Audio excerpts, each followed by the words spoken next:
राम राम हरे हरे, हरे कृष्ण कृष्ण कृष्ण हरे हरे।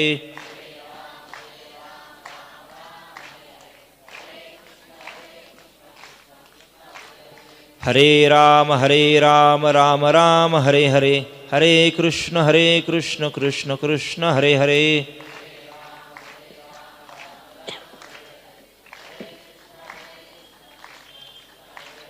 हरे राम राम राम हरे हरे, हरे कृष्ण कृष्ण कृष्ण हरे हरे। नमो विशदबोध विदग्धा विद्यारविंद प्रबोधा पराप्रमेय प्रमदा विलासिया। नमो संसार तमसूर्या अपरमित परमवीर्या तरुणतरतुर्या लालनलीला। नमो जगदखिल पालना मंगळमणि निधाना सज्जनवनचंदना आराध्यलिंगा। नमो चतुरचित्त चकोर चंद्रा आत्मानुभव नरेंद्रा श्रुतिसार समुद्रा मनमथ मनमथा। नमो सुभाव भजन भाजना भवे भकुंभ भंजना विश्वोद्भव भुवना श्री गुरुराया। पुंडलीक वरदा हरिविठ्ठल श्री ज्ञानदेव तुकाराम। हे गीता नाम विख्यात सर्व वाङ्मयाचे मथित आत्मा जेणे हस्तगत रत्न होय। स्वानंद साम्राज्य चक्रवर्ती संत श्रेष्ठ श्री ज्ञानेश्वर महाराज यांची ही एक प्रासादिक ओवी आहे। या ओवीतून श्री महाराज श्रीमद भगवद्गीतेचं महिमान सांगतात। श्रोते सज्जन हो, आपणा सर्वांना माहीत आहे की संत सखाराम महाराज संस्थान अमळनेर आणि पंढरपूर यांच्या विद्यमाने आणि परमश्रद्धेय परमपूज्य श्री महाराजांच्या कृपाप्रसादानं आणि शुभप्रेरणेनं प्रतिवर्षी अखंड हरिनाम सप्ताह भव्य प्रमाणात संपन्न होत असतो।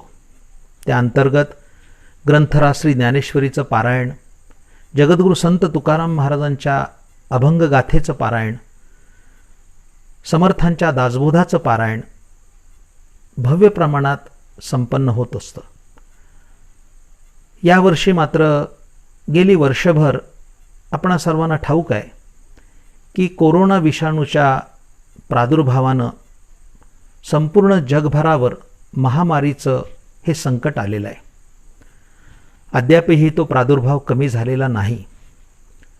परिणामी यावर्षी आपल्याला अशा पद्धतीचा भव्य दिव्य स्वरूपात महोत्सव करणं अशक्य आहे आणि म्हणूनच महाराजांच्या संकल्पनेतून फेसबुकच्या माध्यमातून ही प्रवचनमाला, व्याख्यानमाला, निबंध स्पर्धा अशा स्वरूपाचे कार्यक्रम आयोजित करण्यात आले।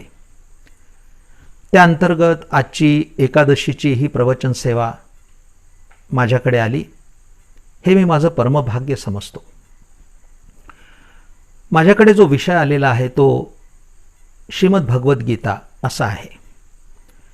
श्री महाराजांचा मुख्य हेतू असा आहे की या माध्यमातून तरुण पिढीला प्रबोधन व्हावं, तरुण पिढी अध्यात्माकडे प्रवृत्त व्हावी, असा एक सदहेतू त्यामागे आहे आणि या पद्धतीनं मी तो हेतू समोर ठेवून प्राधान्यानं तरुणांना श्रीमद भगवद्गीतेची ओळख करून देणार आहे। श्रीमद भगवद्गीता या संबंधी ज्ञानेश्वर महाराजांनी या ओवीतून अत्यंत समर्पक असं वर्णन केलेलं आहे।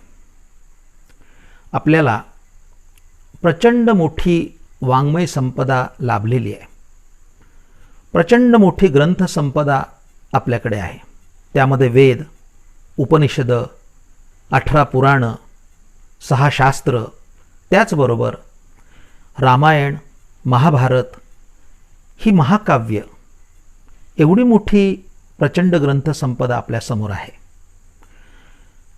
या सर्व वाङ्मयाचं मंथन म्हणजे श्रीमद भगवद्गीता आहे असं ज्ञानेश्वर महाराज म्हणतात। हे गीता नाम विख्यात श्रीमद भगवद्गीता विख्यात आहे. कशा करता? सर्व वाङ्मयाचे मथित, या सर्व वाङ्मयाचं मंथन करून भगवान श्रीकृष्णाने भक्तराज अर्जुनाकरता श्रीमद भगवद्गीता सांगितली. अर्थात तरुण पिढीला सांगत असताना इंग्रजी भाषेमध्ये ज्याला इसेन्स म्हणतात, म्हणजे गीता म्हणजे या समग्र वाङ्मयाचा अर्क आहे असं म्हणावं लागेल. हे गीता नाम विख्यात, सर्व वाङ्मयाचे मथित या श्रीमद भगवद्गीतेमुळे माणसाला काय प्राप्त होत असेल तर आत्मरूपी रत्न अनुभवता येतं, त्याची ओळख होते, असा या ओवीचा अर्थ आपल्याला समोर ठेवता येईल. श्रीमद भगवद्गीतेच्या बाबतीमध्ये जर आपण विचार करू गेलो तर श्रीमद भगवद्गीतेची आपल्याला महती कळावी याकरता काही संदर्भ मी समोर ठेवू इच्छितो. श्रीमद भगवद्गीता या संबंधी ज्ञानेश्वर महाराज काय लिहितात? जे भगवद्गीता म्हणजे जे ब्रह्मेशानी प्रशंसिजे, जे सनकादिके सेविजे आदरेसी. ज्ञानेश्वर महाराज म्हणतात की या श्रीमद भगवद्गीतेची प्रशंसा स्वयं विधाता ब्रह्मदेवानं केली आहे. स्वयं ईश्वर म्हणजे भगवान शंकर तिची स्तुती करतात आणि महाज्ञानी असणारे सनकादिक संत तिचं सेवन करतात. इतकी श्रीमद भगवद्गीता मोठी आहे. माझ्या प्रिय श्रोत्यानो, ज्ञानेश्वर महाराजांनी श्रीमद भगवद्गीतेचं महिमान सांगत असताना शिवपार्वतीचा सुंदर संवाद सांगितलेला आहे. भगवान शंकर आणि पार्वती हे दोघे बसले असताना भगवान शंकराच्या मुखामध्ये ती ओवी आहे. भगवान शंकर म्हणतात, या गीतार्थाची थोरी स्वये शंभू विवरी, जेत भवानी प्रश्न करी चमत्कारोनी. आदिशक्ती पार्वती मातेनं प्रश्न विचारला की आपण हे गीताशास्त्र वाचत आहात, यात विशेष काय आहे? भगवान शंकर म्हणतात, तेत हरू म्हणे नेणीजे, देवी जैसे का स्वरूप तुझे, तैसे नित्य नूतन देखिजे गीता तत्व. अर्थात भगवान शंकर पार्वती मातेला सांगतात, हे पार्वती, तुझं स्वरूप जसं नित्य नूतन आहे त्याच पद्धतीनं गीता तत्व हे नित्य नूतन आहे असं वर्णन केलेलं आहे. अर्थात गीता ज्या ज्या वेळेला आपण वाचायला जाऊ त्या त्यावेळेस ती नित्य नूतन जाणवते.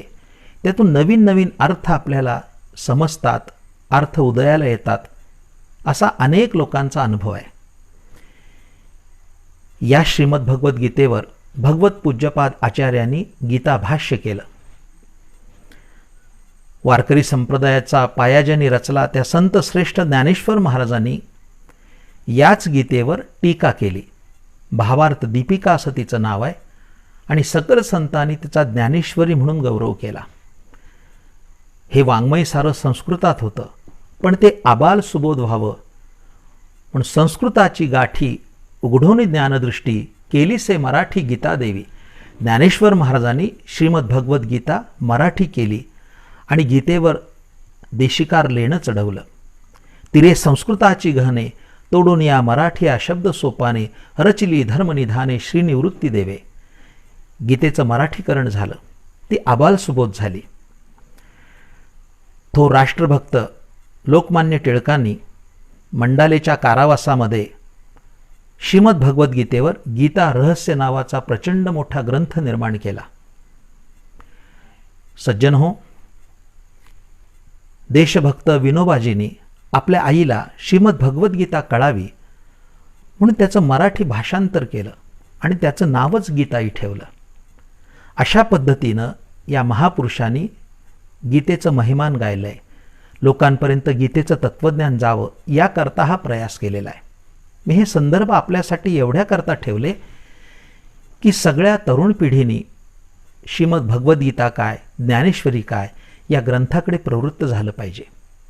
ग्रंथ हेच गुरु आहेत हे आपण लक्षात घेतलं पाहिजे. अनेक लोक सेवानिवृत्तीनंतर म्हणजे 60 ओलांडल्यानंतर श्रीमद भगवद्गीतेचा अभ्यास करायला जातात किंवा त्यानंतर गीता वाचतात. मला असं म्हणायचं आहे की ज्ञानेश्वर महाराजांनी अवघ्या वयाच्या 16व्या वर्षी गीतेचा अर्थ सांगितला. मी सगळ्या तरुणांना संदेश देऊ इच्छितो की तरुणांनी 16व्या वर्षीच हातामध्ये श्रीमद भगवद्गीता घेतली पाहिजे. जर 16व्या वर्षी आपण गीतेच्या अभ्यासाला आरंभ केला तर कदाचित वयाच्या 61व्या वर्षी, म्हणजे 16 हा आकडा उलट केला की 61 होतो. 16व्या वर्षी जर आपण गीता हातामध्ये घेतलीत तर कदाचित 61व्या वर्षी गीतेचा अंशतः आपल्याला अभ्यास होईल, अंशतः गीता आपल्याला लक्षात येईल. एवढा दीर्घकाळ अभ्यास करावा लागेल. मी सगळ्या तरुणाईंना या ठिकाणी संदेश देऊ इच्छितो की श्रीमद भगवद्गीता हा प्रचंड मोठा खजिना आहे. या खजिन्यात आपण डोकावून पाहाल तर तुम्हाला अनेक मौलिक रत्न आढळतील की आपल्याला जीवनपथावर, जीवनाच्या या वाटेवर ठायी ठायी ती आपल्याला उपयुक्त होतील. अशा स्वरूपाचे सिद्धांत तुम्हाला गीतेमध्ये पाहायला मिळतील. श्रीमद भगवद्गीता म्हणजे भगवान कृष्णचंद्रांची ही वाङ्मयीन मूर्ती आहे. कुरुक्षेत्रावर ज्यावेळेस कौरव आणि पांडव युद्धार्थ जमले, भारती युद्ध झालं, या युद्धाच्या प्रसंगी समोरासमोर ज्यावेळेस हे दोन्ही पक्ष येऊन ठाकले, तर भक्तराज अर्जुनाने सर्वत्र पाहिलं तर सारे आपले नातेवाईकच आहेत, आपले मामा आहेत, आपले काका आहेत, ज्यांनी आपल्याला विद्या दिली ते गुरु समोर आहेत, त्यांच्याबरोबर युद्ध करायचं.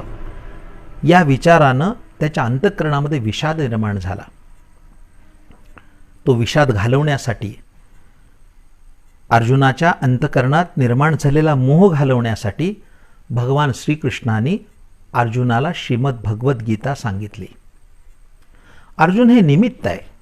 खरं तर भगवान श्रीकृष्णाने अर्जुनाचं निमित्त करून अवघ्या जगाला गीता प्रदान केली. ज्ञानेश्वर महाराजांनी फार सुंदर वर्णन केलंय. वत्साचे निवोरसे दुबते होय घरोद्देशे, झाले पांडवांचे निमिसे जगदोद्धरण. माझ्या प्रिय श्रोत्यानो, ज्याप्रमाणे दृष्टांत दिला ज्ञानोबरायांनी की वासराच्या निमित्तानं संपूर्ण घराला दूध मिळतं. वत्साचे निवोरसे दुबते होय घरोद्देशे, म्हणजे घरामध्ये गाय असते, गोठ्यात गाय असते, तिला वत्स असतं, वासरू असतं, पण वासराच्या निमित्तानं जसं त्या घराला दूध मिळतं तसं पांडवांचे निमित्ते म्हणजे अर्जुनाच्या निमित्तानं सगळ्या जगाला हे गीतेचं अमृतपान लाभलं. गीता ध्यानामध्ये तसंच वर्णन केलंय. सर्वोपनिषदो गावो दोग्धा गोपालनंदना, पार्थो वत्स सुधीर भोक्ता, दुग्धम गीता अमृतम महत. आपण जर गीतेचा अभ्यास करू गेला तर आपल्याला लक्षात येईल अर्जुनाच्या अंतःकरणाला मोह झाला. हा मोह तुमच्या आमच्यामध्ये नाही आहे का? अर्थात आपणही अर्जुन आहोत. आपल्या अंतःकरणातला मोह जर जायचा असेल तर गीता हे त्याच्यावरचं उत्तम रसायन आहे. हे लक्षात आपण घेतलं पाहिजे. आज तरुण पिढी विज्ञान युगात जगते आहे. अनेक प्रलोभनं त्यांच्या समोर आहेत. ही पिढी सत्पथगामी व्हावी, सुसंस्कृत व्हावी जर असं वाटत असेल तर त्यांना गीतेचा दीपस्तंभ हा मार्गदर्शक ठरणार आहे. ज्ञानोबारांनी वर्णन केलंय, ही गीता सामान्य नाही आहे. त्यांनी इतके सुंदर शब्द वापरलेत. ही अक्षरे नवती देखा, ब्रह्म साम्राज्य दीपिका, अर्जुना लागे चितकळिका, उजळल्या श्रीकृष्णे. किती सुंदर दृष्टांत दिलाय की अर्जुनाकरता ह्या दीपज्योती, ज्ञानाच्या ज्योती भगवान श्रीकृष्णाने श्रीमद भगवद्गीतेच्या रूपानं लावल्या.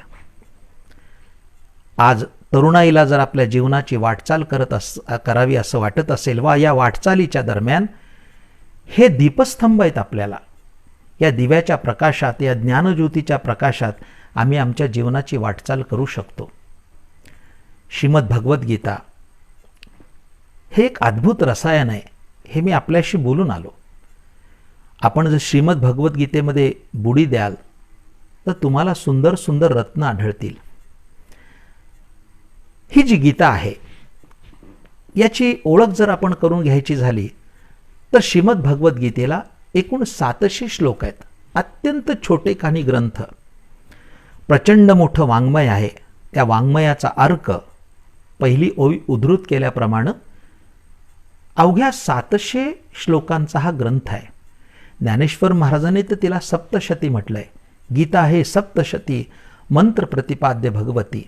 ज्या पद्धतीनं महिषासुराचा वध करण्यासाठी महिषासुरमर्दिनी अवतरली, सप्तशतीला देवीची जी स्तुती आहे त्यामध्ये सप्तशतीमध्ये 700 श्लोक जसे आहेत, त्याच पद्धतीनं मोह नावाच्या महिषासुराला मर्दन करण्यासाठी भगवती गीता अवतीर्ण झाली असं ज्ञानेश्वर महाराज लिहितात.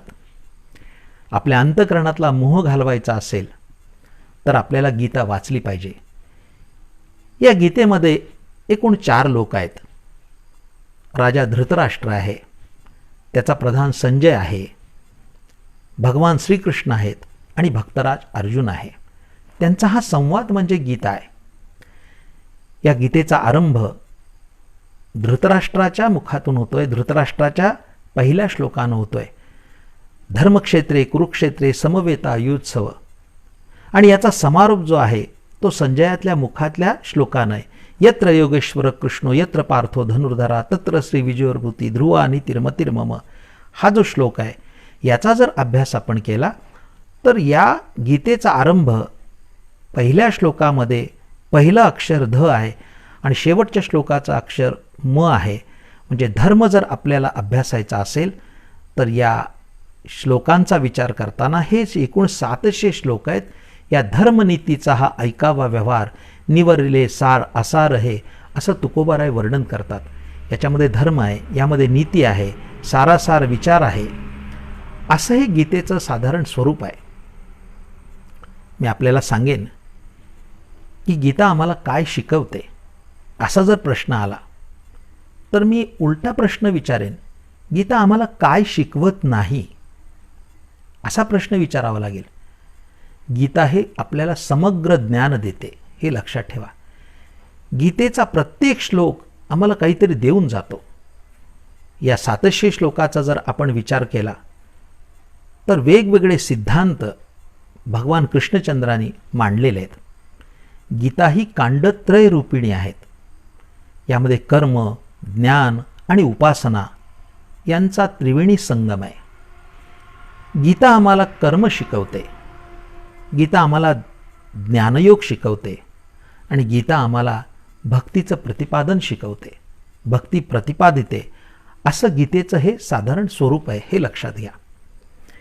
मी या प्रसंगी तरुणांना काही त्यांच्या कलानं त्यांना कळेल, त्यांना रुचेल, त्यांना उमजेल अशा सोप्या भाषेमध्ये या प्रवचनामध्ये गीतेची ओळख करून देतो आहे. मुलांना समोर अर्जुन जर ठेवला तर अर्जुन हा कर्तव्याच्या बाबतीत परांगमुख झालाय, कर्तव्यापासून च्युत होऊ पाहतोय. अशा वेळी भगवान श्रीकृष्ण पुढे सरसावलेत आणि त्याला कर्तव्याची जाणीव देतात. अर्थात श्रीमद भगवद्गीता आम्हाला कर्तव्य शिकवते. माणसाने कर्तव्य करीत राहिलं पाहिजे, तो कर्तव्य च्युत होता कामा नये.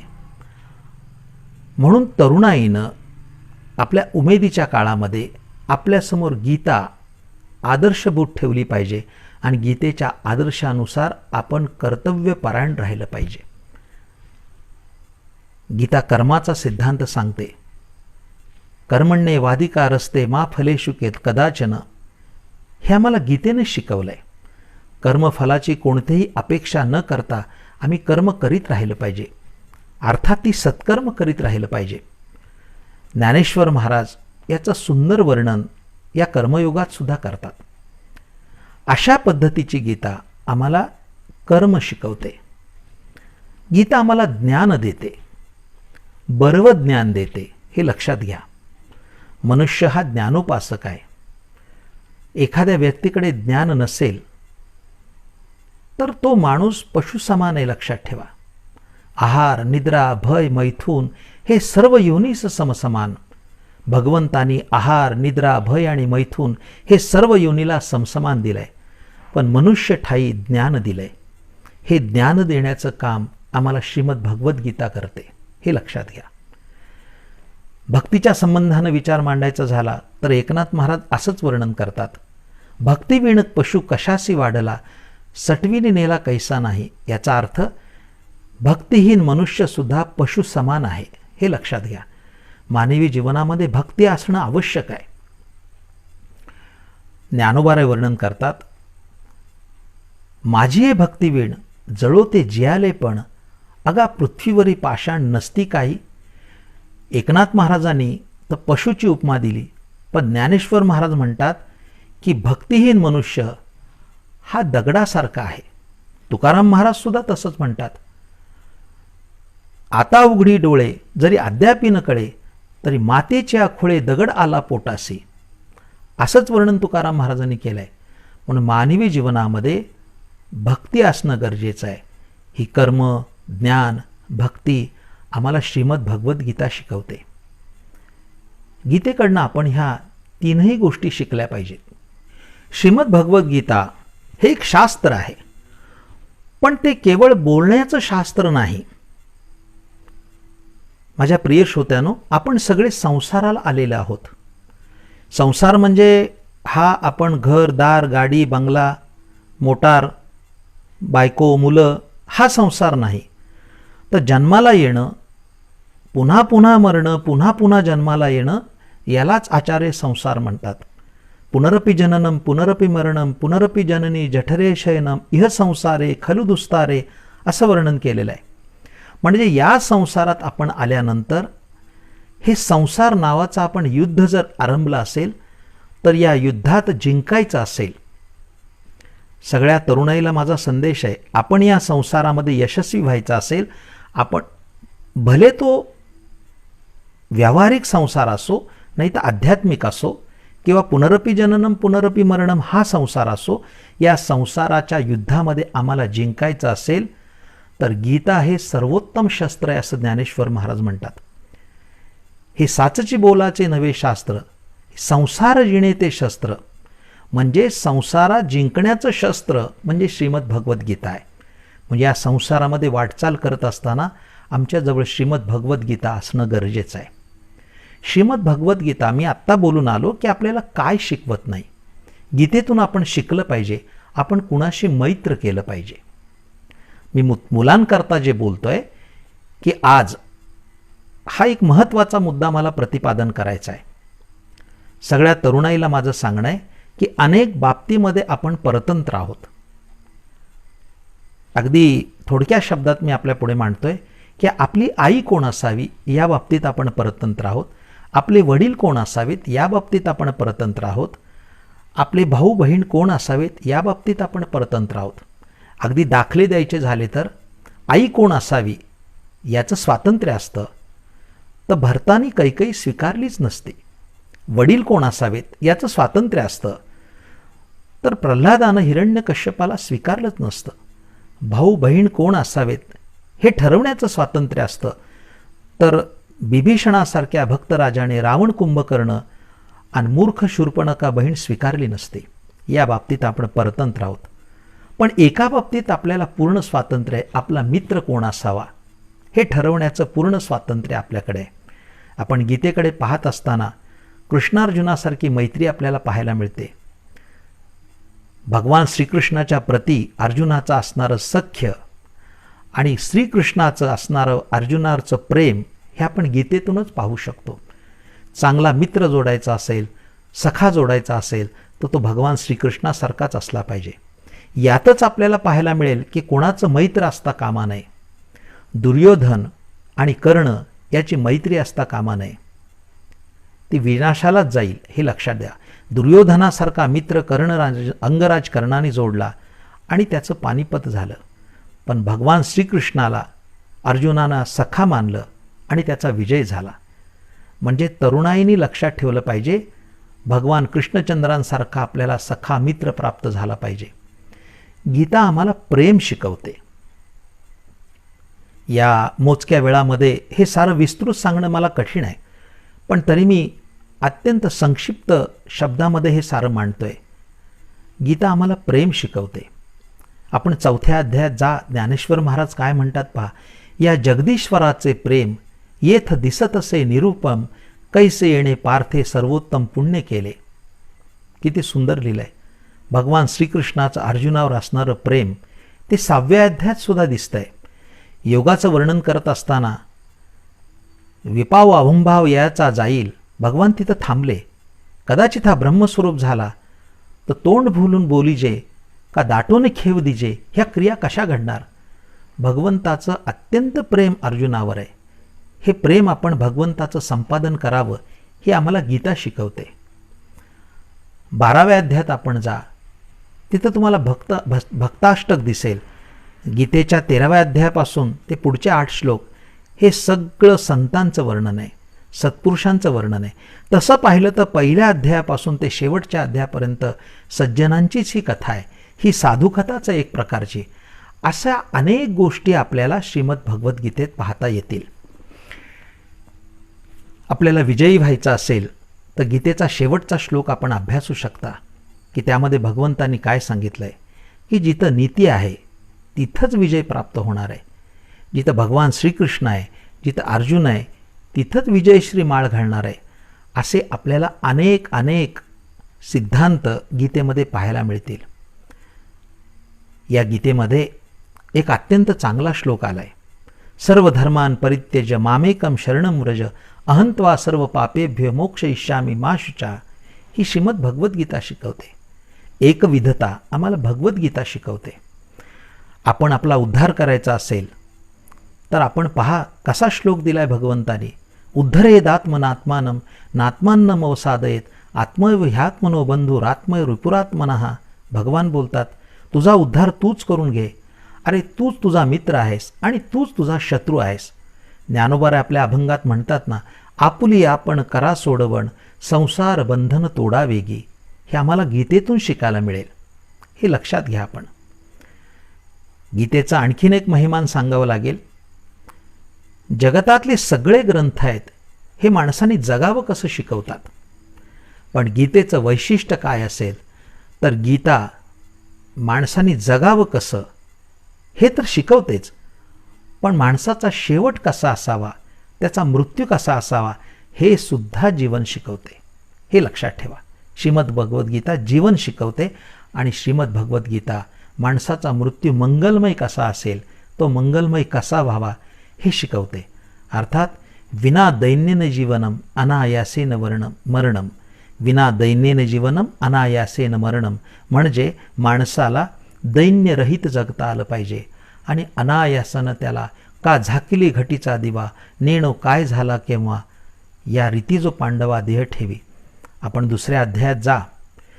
संपूर्ण जीवन प्रणालीचं वर्णन या साऱ्या श्रीमद भगवद्गीतेत जरी वर्णन केलं असलं, दुसऱ्या अध्यायात भगवान बोलतात की कसं वर्णन केलंय. वासांशी जीर्णानी यथा विहाय नवानी गृह्णाती नरोपराणी. हा श्लोक आपण अभ्यासा. ज्ञानोबाराने खाली टीका दिली आहे. जैसे जीर्ण वस्त्र सांडीजे मग नूतन वेढीजे तैसे देहांतरा ते स्वीकारीजे चैतन्यनाथे. माझ्या माहितीप्रमाणे महामृत्यूचा इतका सुंदर सिद्धांत श्रीमद भगवद्गीतेशिवाय अन्यत्र कुठे तुम्हाला सापडणार नाही. अगदी सहज सामान्य दृष्टांताने आपल्या अंगावरचं जुनं वस्त्र टाकून द्यावं आणि नवीन वस्त्र परिधान करावं, एवढ्या सहजगत्या अगदी लीलया हे वस्त्र टाकावं आणि नवीन वस्त्र धारण करावं. तसा जुना फाटलेला देह टाकावा आणि नवीन धारण करावा. इतकं सुंदर तत्त्वज्ञान आम्हाला गीता शिकवते. माझ्या प्रिय श्रोत्यांनो, गीतेविषयी जेवढं बोलावं तेवढं थोडंच आहे, पण सर्व तरुणांना मी या ठिकाणी श्रीमद भगवद्गीतेचा एवढाच संदेश देऊ इच्छेन की आपल्या जीवनामध्ये आपलं जीवन यशस्वी व्हायचं असेल तर आपण आपल्या संग्रही गीता ठेवा. रोज तरी गीतेचे 5 श्लोक वाचा. ज्याला शक्य आहे त्यांनी गीतेचा रोज 1 अध्याय वाचा. ज्याला शक्य आहे त्यांनी रोज गीतेचं 1 पारायण करा. अगदी नाही घडलं तर मार्गशीर्ष महिन्यामध्ये शुद्ध एकादशीला मोक्षता एकादशी म्हणतात, त्या दिवशी गीतेचं पारायण करा. न जाणो गीतेचा एखादा शब्द आम्हाला धक्का देऊन जाईल. 1 का 2 का 3 किती श्लोक समोर ठेवावेत की ज्या श्लोकाच्या माध्यमातून आपली जीवन नौका ऐल तीरावरून पहिलं तीराला जाईल. ही श्रीमद भगवद्गीता आम्हाला दीपस्तंभासारखं मार्गदर्शन करीत आहे. माझ्या प्रिय श्रोत्यांनो, सर्व तरुण मित्रांनो, मी तुम्हाला एवढंच सांगेन की आपल्या जीवनाला दिशा मिळायची असेल, मी तर एवढंच सांगेल की तरुणांना या भवसागरातून तरुण जायचं असेल तर त्यांनी समोर श्रीमद भगवद्गीता ठेवली पाहिजे, तिचं नित्य वाचन केलं पाहिजे. संत एकनाथ महाराजांचं एक अत्यंत चांगलं चरण तुमच्यासमोर ठेवतो आणि या प्रवचन सत्राचा समारोप करतो. एकनाथ महाराज वर्णन करतात, गीता वाचली तर तुमचा उद्धार होईल यात वाद काय, पण गीता गीता गीता वाचे जे म्हणती, नाही पुनरावृत्ती तयानारा, नित्यनेम वाचे वदता अक्षरे, भवसिंधू तरे अर्धक्षणी. अर्थात तुम्हाला सगळी गीता वाचता नाही आली, श्रद्धा किती मोठी आहे. गीता संस्कृतात आहे, ज्याला वाचता येत नसेल त्यांनी नुसती गीता गीता गीता असा गीतेचा जप जरी केला तरी नाही पुनरावृत्ती तयानारा, त्याला पुनरावृत्ती नाही म्हणजे एरझार त्याची खुंटून जाणार आहे. अर्थात गीता त्याला मोक्ष प्रदान करणार आहे, हे विचारात घेतलं पाहिजे. नित्यनेम वाचे वदता अक्षरे, ज्याला वाचता येते त्याने गीतेची अक्षर जर वाचली तर मी मगाशी तुम्हाला ओवी सांगून आलो, ही अक्षरे नव्हती देखा ब्रह्मसाम्राज्य दीपिका. ही अक्षरं जर आम्ही नित्यनेमानं वाचली तर भवसिंधू तरे अर्धक्षणी, हा भवसिंधू जो दुस्तर आहे तो साधक गीतेचे अक्षर जर वाचेल तर अर्धक्षणामध्ये भवसिंधू तरून जाईल. अशी गीता महान आहे. माझ्या सर्व श्रोतृगणाला माझी विनंती आहे की या प्रवचन सत्रातून आपण एवढंच घेऊन जा की आमच्याकडनं श्रीमद भगवद्गीतेची सेवा घडावी, कायेनं वाचेनं मनानं, आणि श्री गीता माऊलीचा प्रसाद आपल्या सर्वांना मिळावा अशी श्री गीतेजवळच प्रार्थना करतो आणि झालेली सेवा श्री भगवंताच्या सद्गुरुनाथांच्या चरणी समर्पित करतो आणि माझ्या वाणीला विराम देतो. पुंडलीक वरदा हरिविठ्ठल, श्री ज्ञानदेव तुकाराम, सद्गुरु ज्ञानेश्वर महाराज की जय, जगद्गुरु तुकाराम महाराज की जय.